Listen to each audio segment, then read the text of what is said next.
Boost your English. From English Podcast with John. Hey, friends. How are you feeling today? We're so happy to have you here at English Podcast with John.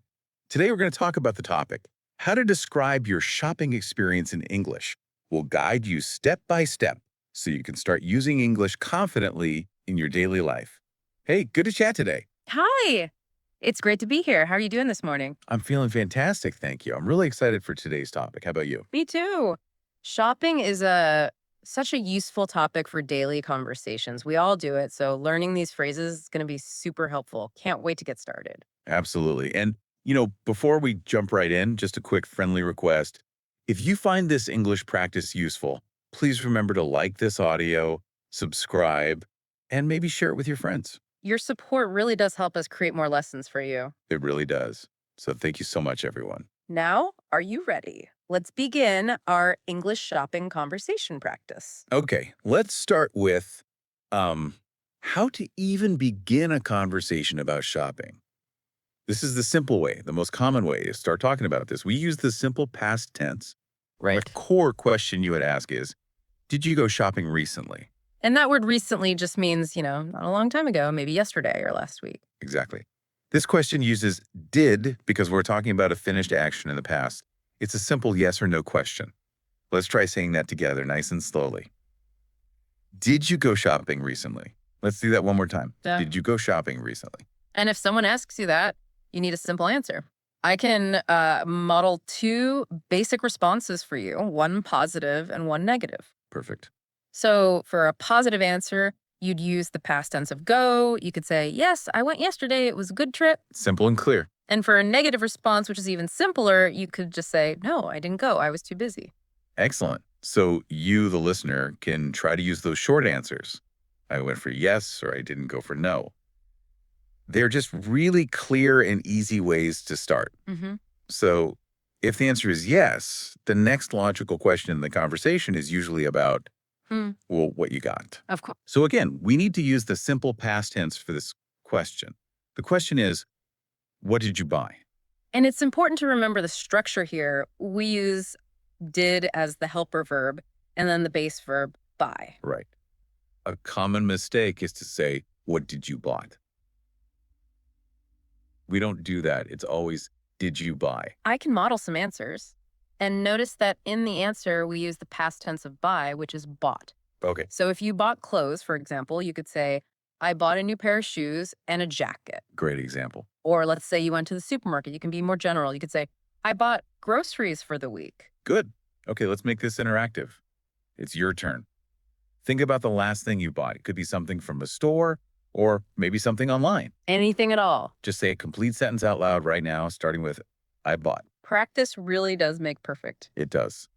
Now, moving on to a very essential part of any shopping conversation, the price. Oh, yeah. The money part. Talking about money is crucial. And we have specific patterns for this. For just one item, a single thing, we ask, how much was it? Using the past tense, was. And the answer uses the verb cost.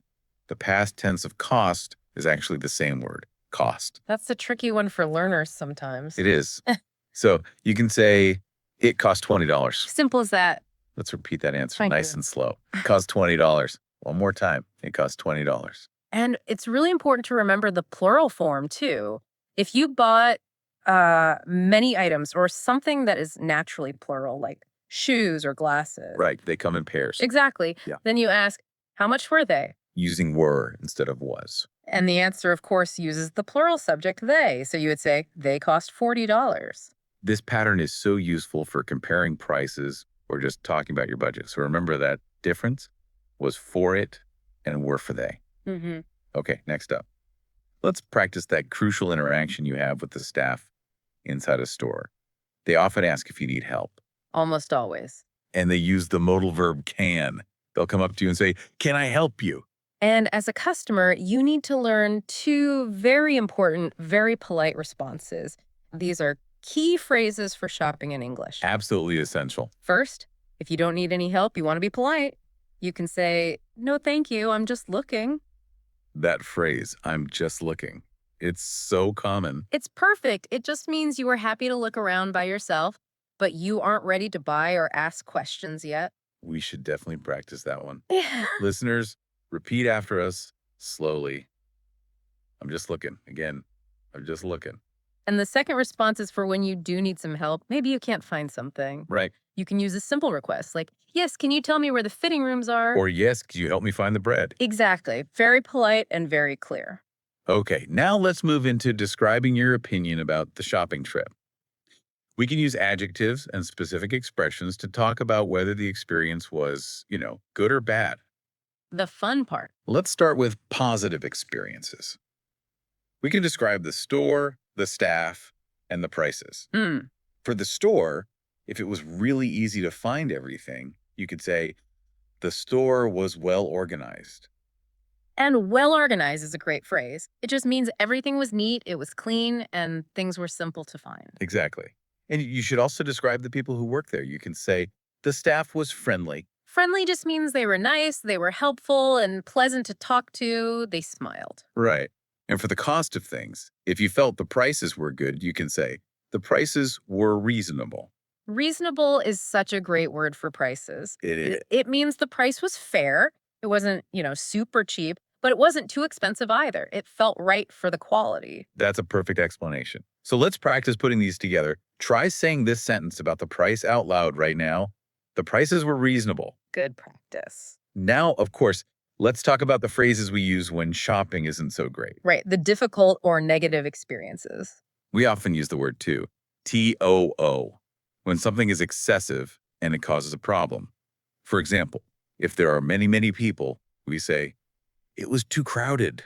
Crowded just means there were so many people that it was difficult to move around or shop comfortably.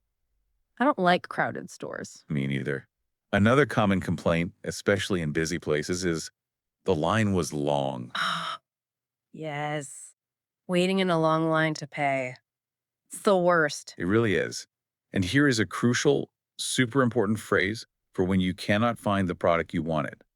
You say, they were out of stock. This is essential vocabulary. Out of stock means the item is completely sold out. The store doesn't have any more right now. It's so frustrating when that happens. It is. Let me try to model a short story about a bad shopping trip using these phrases. Okay, let's hear it. I could say, my trip was bad because the store was too crowded and they were out of stock of the milk I wanted. That perfectly captures a bad experience. Now let's talk about a really positive financial description. This is one of the most common expressions you'll hear. I think I know which one you mean. The deal expression. We say, it was a good deal. Everyone loves a good deal. Absolutely. When we say good deal, it means you saved money. The item's price was very cheap compared to its quality. It was a really smart purchase. That's right. If you bought something during a sale or with a discount, you got a good deal. For example, I bought that shirt 50% off. It was a good deal. That feels great. Now, let's move on to focus a little on sentence structures. This is going to help you build slightly longer, more detailed conversations. Moving towards that B1 confidence level. Exactly. We can improve our descriptions by adding adverbs.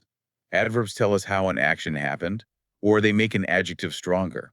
For example, we often use the word very to intensify an adjective. Right, like, the clerk was very helpful.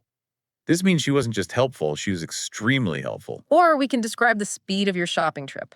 We can use the adverb quickly to describe the verb shopped. You could say, I shopped quickly because I was busy. Good one. So, think about your last shopping trip. How did you shop? You could use an adverb. Maybe you shopped easily, or maybe the staff spoke politely. Try to say one sentence out loud now.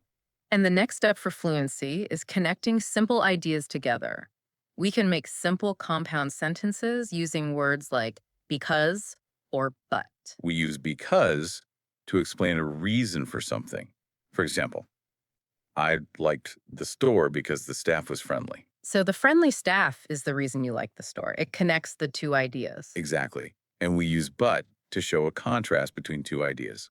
For example, the shirt was nice, but it was too expensive. So you have a positive idea, nice shirt, and a negative idea, too expensive, but connects them. That word but is so essential. Let's say that sentence slowly, focusing on that connection word. The shirt was nice, but it was too expensive. Great. Now for some quick interactive exercises, we're going to do some repetition practice.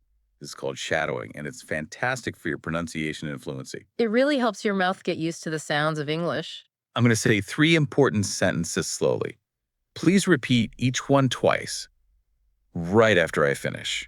Ready? Let's do it. Sentence 1, our conversation starter. Did you go shopping recently? Again, did you go shopping recently? Okay, my turn. Sentence 2 about the store environment. The store was well organized. One more time. The store was well organized. And sentence 3, that very common polite response. I'm just looking, thank you. Let's repeat that. I'm just looking, thank you. Fantastic. Now, let's use everything we learned in a short practice activity. I want you to describe your last shopping experience. Try to use 3 complete sentences. Think about the questions we covered. What did you buy? Was it a good deal? Was it crowded? Use phrases like I bought, or it was a good deal, or maybe the line was long. And don't be shy. Speaking your answers out loud is really the fastest way to learn and remember new vocabulary. Or you can write them down in a notebook, whatever works for you. Mm-hmm. Okay, our final section for today is all about sounding more natural when you speak English. Some cultural tips. Exactly. We talked about formal versus informal language. If you went to a store just to look, without a plan to buy anything, you could say, I went shopping just to look. That's fine. It's grammatically perfect. But casually, with your friends, native speakers often use a simple idiomatic phrase. They say, I just browsed. To browse. It means you just walked around and looked at things, without a specific goal. It's a very fast, very natural way to say you were only looking. It really is. Let's practice that short phrase. Repeat after us, slowly.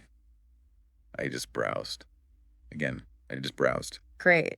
And our second tip is about talking specifically about sales and discounts. Right. If you purposely went shopping because there were sales happening, we have a special phrase for that. A convention. We say, I hit the sales. The verb hit in this context just means you went at the right time. You successfully arrived during the discount period. This phrase shows you had a clear intention. Right. For example, you might tell a friend, I needed a new dress, so I hit the sales last week. It sounds very natural. Wow, that was a great discussion on describing your shopping experiences. We covered quite a lot. We did. Past tense questions, talking about price, and key phrases like out of stock and good deal. And remember, the goal here is to use these phrases confidently in your daily conversations. So please take a moment now to comment below, or just think about your own shopping experiences using some of the new sentences we practiced today. That's right. And thank you so much for joining today's discussion. Remember that small steps lead to big confidence. So keep up your daily English listening and speaking practice. Consistency is definitely the key. It is. We will be back very soon with more useful, everyday topics for you. But before you go, don't forget to like this audio, subscribe, and share it if you found our practice helpful. We really appreciate you. Goodbye, everyone. Bye for now. See you next time.